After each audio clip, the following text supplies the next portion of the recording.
সংযুক্ত আরব আমিরাতে ইউএই 1 জুলাই থেকে শ্রমবাজার এমিরেটাইজেশন এবং ভিসা প্রক্রিয়ায় বড় ধরনের কিছু আইনি পরিবর্তন ও কড়াকড়ি কার্যকর করা হয়েছে। দুবাই এবং সামগ্রিক আমিরাতের আজকের সর্বশেষ আপডেট অনুযায়ী প্রধান দুটি খবর নিচে বিস্তারিত দেওয়া হলো। 1. কোম্পানিগুলোতে বিশাল জরিমানা শুরু, এমিরেটাইজেশন টার্গেট। আমিরাতের মানব সম্পদ ও এমিরেটাইজেশন মন্ত্রণালয় MOHRE পূর্ব ঘোষণা অনুযায়ী 50 বা তার বেশি কর্মী বিশিষ্ট বেসরকারি কোম্পানিগুলোর জন্য 2026 সালের প্রথমার্ধের প্রথম হাফ এমিরেটাইজেশন লক্ষ্যমাত্রা পূরণের শেষ সময় নির্ধারণ করেছিল 30 জুন পর্যন্ত। 1 জুলাই থেকে যেসব কোম্পানি এই লক্ষ্যমাত্রা পূরণ করতে ব্যর্থ হয়েছে তাদের ওপর বিশাল জরিমানা আরোপ শুরু হয়েছে।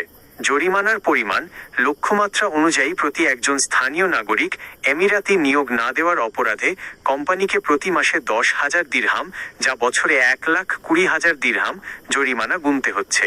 ভুয়া এমিরেটাইজেশন, ফেক এমিরাটিজেশন সতর্কতা। কোনো কোম্পানি যদি নিয়ম এড়াতে ভুয়া কাগজপত্র বা শুধু নামমাত্র স্থানীয় নাগরিক দেখায় তবে প্রতি কেসে 20,000 থেকে 1,00,000 দিরহাম পর্যন্ত জরিমানা এবং ফৌজদারি মামলার বিধান রাখা হয়েছে। ক্ষুদ্র ও মাঝারি ব্যবসায়ীদের জন্য 20-49 কর্মী, 14টি নির্দিষ্ট খাতের ক্ষুদ্র ও মাঝারি ব্যবসার জন্য নির্ধারিত কোটা মিস করার কারণে অলরেডি অনেক কোম্পানির ওপর বার্ষিক 1,08,000 দিরহাম পর্যন্ত জরিমানা কার্যকর রয়েছে। 2. ভিসা নবায়নে ভিসা রিনিউয়াল নতুন নিয়ম ও কড়াকড়ি। ভিসা নবায়ন এবং ওভারস্টে অতিরিক্ত থাকা সংক্রান্ত আইনি কাঠামোতে গুরুত্বপূর্ণ কিছু পরিবর্তন যুক্ত হয়েছে। ট্রাফিক জরিমানা বা বকেয়া ক্লিয়ারেন্স। নতুন নিয়ম অনুযায়ী কোনো রেসিডেন্ট বা ওয়ার্ক ভিসা হোল্ডারের নামে ট্রাফিক ফাইন বা অন্য কোনো সরকারি বকেয়া জরিমানা থাকলে তা সম্পূর্ণ পরিশোধ না করা পর্যন্ত রেসিডেন্সি ভিসা রিনিউ বা নবায়ন করা যাবে না। স্পন্সরশিপের বেতন কাঠামো বৃদ্ধি।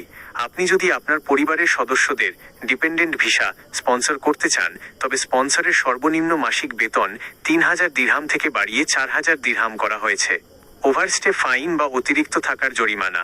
ট্যুরিস্ট ও ভিজিট ভিসার ক্ষেত্রে আগের সব গ্রেস পিরিয়ড বাতিল করে এখন প্রথম দিন থেকেই প্রতিদিন 50 দিরহাম ফ্ল্যাট রেটে জরিমানা গোনা শুরু হয়। ভিসা বাতিলের পর বাড়তি সময়। কোনো কর্মীর চাকরি চলে গেলে বা কোম্পানির চুক্তি শেষ হলে দেশে থাকার গ্রেস পিরিয়ড 30 দিন থেকে বাড়িয়ে 90 দিন করা হয়েছে, যাতে তারা এই সময়ের মধ্যে নতুন স্পন্সর খুঁজে নিতে পারেন। প্রবাসীদের জন্য পরামর্শ, যে কোনো ভিসা নবায়ন বা আইডি কার্ড আপডেটের কাজ এখন AI চালিত ডিজিটাল প্ল্যাটফর্ম এবং টাইপিং সেন্টারের মাধ্যমে দ্রুত করা যাচ্ছে।